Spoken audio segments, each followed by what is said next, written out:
अस्सलाम वालेकुम दोस्तों। पाकिस्तानी अपनी तालीम से क्यों मुतमईन नहीं है? क्यों एक पाकिस्तानी बच्चा बाहर मुल्क में तालीम हासिल करना चाहता है?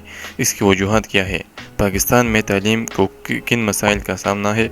इसकी सलूशन और उसकी किस तरह हल किया जा सकता है? इस वीडियो में हम ये जानने की कोशिश करेंगे, तो वीडियो को आखिर तक देखें और अपना कमेंट ज़रूर दीजिए।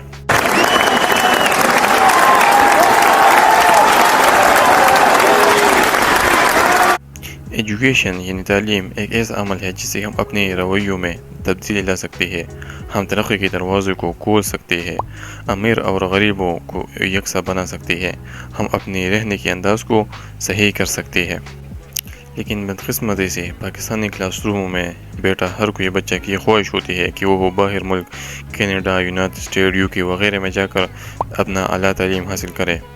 हम क्यों अपनी तालीम से मुतमईन नहीं है? पाकिस्तान की तालीम में कौन सी ऐसी चीज़ें हैं जो एक बच्चे को ये सोच करने पर मजबूर कर देती है कि मुझे यहाँ पर तालीम हासिल नहीं करना है, बाहर मुल्क में जाना है, यहाँ पर तालीम मेरा कुछ नहीं कर सकता।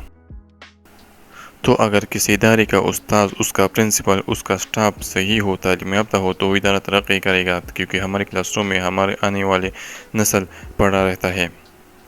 हमारे मुल्क का मुस्तकबिल हमारे क्लासरूमों में पढ़ा रहता है और वहाँ से उस्ताद उसको कंट्रोल करते हैं। तालीम हासिल करना ज़िंदगी का लिए एक ज़रूरी जुज़ है और किसी भी नेशन की कामयाबी के लिए तालीम हासिल करना किसी भी ज़िंदगी या मुल्क की तालीम और तरक्की के लिए बहुत अहम रोल अदा करता है। लेकिन बदकिस्मती से पाकिस्तान का तालीमी निज़ाम दूसरे मुल्कों की नस्बत इतना डेवलप नहीं है। इस वजह से पाकिस्तान 65 साल की आज़ादी के बाद भी एक डेवलपिंग नेशन तस्वूर किया जाता है। पाकिस्तान में तालीमी निज़ाम को दो हिस्सों में तकसीम किया जा सकता है, एक प्रोविंशियल यानी सूबाई और दूसरा फेडरल यानी वफाकी। पाकिस्तान के आइन 25A के मुताबिक 5 से 16 साल की उम्र तक एक बच्चे को पूरी तालीम हासिल करना और क्वालिटी तालीम हासिल करना मुल्क और स्टेट का फ़र्ज़ है। पाकिस्तान एक ऐसा मुल्क है जिसकी हिस्ट्री दो हिस्सों में तकसीम की जा सकती है, एक इंडिपेंडेंस से पहले यानी बरसगीर पाक व हिंद इंडियन सब कॉन्टिनेंट और दूसरा आज़ादी से बाद यानी पाकिस्तान। बरसगीर पाक व हिंद में तालीम का निज़ाम मोहम्मद बिन कासिम की आमद से हुआ। वो जब 712 में सिंध पर फतहावर हुआ, तब से इस्लाम बरसगीर पाक व हिंद में दाखिल हुआ। इसके बाद 1857 की आज़ादी के बाद सैयद अहमद ख़ान ने मुसलमानों की तालीम तरक्की पर फोकस दी और उससे ये ध्यान निकलाई कि वो तब तक अब खुद मुख्तार नहीं बन सकते जब तक वो साइंसी और अंग्रेज़ी तालीम हासिल न करे। आज़ादी के बाद क़ायद-ए-आज़म मोहम्मद जिन्ना ने बहुत सी माहिर उस्ताद वगैरह को बाहर मुल्कों से और पाकिस्तान में लाया ताकि इसकी तालीम सिस्टम को सही करे और ऐसी स्ट्रेटजीज अपनाए जो पाकिस्तान अपने पैरों पर खड़ा हो। मुख्तलिफ तकरीरें की, बहुत सालों के बाद वो तालीम का क्वालिटी वो गायब से गायब होती गई और डिफरेंट पॉलिसीज़ और मुख्तलिफ चीज़ों को तालीमी निज़ाम में अपनाया गया। तो उसकी कौन सी वजूहत है, कौन सी अवामिल इसके लिए? सबसे पहले अगर हम यहाँ पर सबको देखें तो ईमानदारी से ड्यूटी कोई नहीं करता। बहुत कम ऐसे उस्ताद हो गए जो अपनी ड्यूटी ईमानदारी से निभाते हैं और बच्चों को उसकी जहनीत की नशोनुमा के मुताबिक उसको समझने की तरफ तवज्जो दिलाती है, लेकिन बहुत कम ऐसा तलबा और उस्ताद नज़र आते हैं। अगर हम प्राइवेट इदारों को देंगे तो वहाँ पर जब एक शख्स बेरोज़गार होता है, उसका कोई काम नहीं होता, तो एक बिज़नेस के तौर पर अपना स्कूल खोल लेता है। तो उसका जब प्रिंसिपल अनपढ़ और इलिटरेट होगा तो वो अपने बच्चों को और हमारे आने वाले मुस्तकबिल को किस तरह सही और इम्प्रूव करेगा। अगर हम अपने क्लासरूमों को देखें तो यहाँ का क्लासरूम बाहर दुनिया और यूरोप के क्लासरूम से बहुत मुख्तलिफ है। वहाँ पर मल्टीमीडियाज़ होती है, प्रेजेंटेशंस होती है, लेक्चर रिकॉर्ड्स होते हैं। किसी भी टाइम, किसी भी मुश्किल लम्हे में एक तलबा उस लेक्चर को एक्सेस करता है और उसको हासिल करता है। लेकिन इस तरह टेक्नोलॉजी के दौर में भी हम इस चीज़ से बेखबर हैं।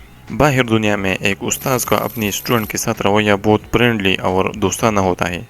बज़ाहिर है जब दोस्ताना रवैया होता है तो उसमें बच्चे में कॉन्फिडेंस होगा, वो हर किस्म की चीज़ के बारे में सवाल करेगा जिससे उसमें भी कॉन्फिडेंस आ जाएगा और वो तालीम हासिल करेगा। ये नहीं कि उसके अपने हाथ में लकड़ी लाते हो और सबको डराता हो। 5-6 साल की उम्र के बच्चे को भी वो मारता हो, पीटता हो, तो वो किस तरह आगे बढ़े, उसमें किस कदर कॉन्फिडेंस आएगी। वहाँ पर मुश्किल से मुश्किल चीज़ों को आसान तर बनाया जाता है, मुख्तलिफ वीडियोज़ के ज़रिए, प्रेजेंटेशन के ज़रिए असाइनमेंट दी जाती है। लेकिन यहाँ पर कोई आसान चीज़ों का उसे इस कदर मुश्किल बना देती है और इस तरह ओल्ड कॉन्सेप्ट के साथ उसको बच्चे के समझाने की कोशिश करते हैं जैसे वो हार मानता है। बहुत से ऐसे प्रिंसिपल, ऐसे उस्ताद लाई जाते हैं जिसके कोई भी एक्सपीरियंस नहीं होता। प्राइवेट इदारों में क्वालिटी पर फोकस नहीं दिया जाता कि बच्चे कुछ सीखे, बच्चे एक कल को कुछ बनाए, कुछ साइंटिस्ट बने, कुछ लायर बने, हनेस्ट बने, खुशहाल ज़िंदगी बसर करे। लेकिन उसको नंबर की पड़ी लेती है, उसके पेरेंट्स को भी, उसकी उस्ताद की भी, उसकी कि वो बोर्ड में नंबर हासिल करे। जब वो 1.5 नंबर लेता है, जब वो टेस्ट को एंट्री टेस्ट वगैरह में फिर अपियर हो जाए तो उसको कुछ भी नहीं आता, वो उसके अपना होश व हवास को बैठता है। क्यों? क्योंकि उसकी वहाँ पर नंबर पर फोकस दिया होता है, अपनी क्वालिटी पर और अपने एजुकेशन और क्रिएटिविटी पर बिल्कुल फोकस नहीं दिया होता। बहुत सी तालीमी इदारों में डिसिप्लिन नहीं होता, उसके बाथरूम चेक करे, उसके क्लासरूम चेक करे तो गंदगी की ढेर नज़र आती है। एक अहम और बुनियादी चीज़ जो पाकिस्तान ऐसा मुल्क जो सारी दुनिया को टेक्नोलॉजी फराहम करता है, और वो सब लोग जैसे कि अमेज़ोन, चाइना, अमेरिका वगैरह सब लोग उसे टेक्नोलॉजी हासिल करते हैं, जिसका नाम है इसराइल। वो क्यों आगे बढ़ी? उसकी तरक्की का राज ये है कि जब उसकी सीवी में फेल का लफ्ज़ नहीं होता तो उस शख्स को रिजेक्ट करती है, क्योंकि जब शख्स कोई फेल हो जाता है तो तब वो कुछ सीखेगा, तब उसमें क्रिएटिविटी आएगी। यहाँ पर बच्चे फेल से डरते हैं। फेल और पास तो एक ज़िंदगी एक दो टायर है, एक गाड़ी के दो टायर है, ये तो आते ही जाते रहेंगे। जब कोई फेल हो जाए तब वो सही काम करेगा, तब वो आगे बढ़ेगा। जब नहीं फेल होता तो किस तरह आगे बढ़ेगा? तो यहाँ पर सब बच्चे फेल वर्ड से डरते हैं, फेल वर्ड के डर से अपने सबक पढ़ते हैं, जिसकी वजह से उसमें वो कॉन्फिडेंस नहीं आ जाता। अगर हम फाइनेंशियली बात करें तो पाकिस्तान की निस्बत बाहर दुनिया में तालीम बहुत महंगा है, लेकिन उस बच्चे को इसका अवेलेबिलिटी होता है कि वो इसके साथ काम कर सकता है, तालीम के साथ वो काम कर सकते हैं, अपना फाइनेंशियली वो स्टेबल होता है। इससे फ़ायदा ये होता है कि उसमें कॉन्फिडेंस आ जाता है, उसमें रिस्पॉन्सिबिलिटी आ जाती है, उसका एक्सपीरियंस बढ़ता है, उसका मैच्योरिटी बढ़ती है जब वो मुख्तलिफ जगह पर काम करता है। लेकिन पाकिस्तान में पेरेंट अपने बच्चों को सपोर्ट करते हैं, जिसकी वजह से उसमें लेक ऑफ कॉन्फिडेंस होता है, उसको डिस्करेजमेंट होता है, उसमें करेज नहीं होता, वो अपने आप से कुछ फैसला नहीं ले सकती। अगर हम क्वालिटी को कंपेयर करें तो पाकिस्तान की क्वालिटी बिल्कुल नील है, ज़ीरो है। अगर हम प्रैक्टिकल की तरफ देखें तो प्रैक्टिकल चेक भी नहीं करते, वैसे नंबर दिया जाता है। हमारे कॉलेजों में, यूनिवर्सिटी में लेबॉरेटरी तक नहीं होती, केमिकल नहीं होती, और जब केमिकल मंगवाना पड़ता है तो वो कहता है कि लेटर लिखो, ये लिखो, ये लिखो। एक बच्चे के 1070 नंबर आए होंगे, उसको लेबॉरेटरी में जाकर और उसको एक एक्सपेरिमेंट दे दो, उसको कहो कि ये केमिकल तैयार करो, ये एक्सपेरिमेंट करो, केमिस्ट्री में, फिजिक्स में, बायोलॉजी में, वो वहाँ पर कुछ भी नहीं है, लेबॉरेटरी की चीज़ें तक नहीं पहचानेगा। तालीम का मकसद एक्सपेरिमेंट से, तकनीक का मकसद क्रिएटिविटी है, तुम कुछ सीखो, माशे को तुमसे कुछ पैदा हो।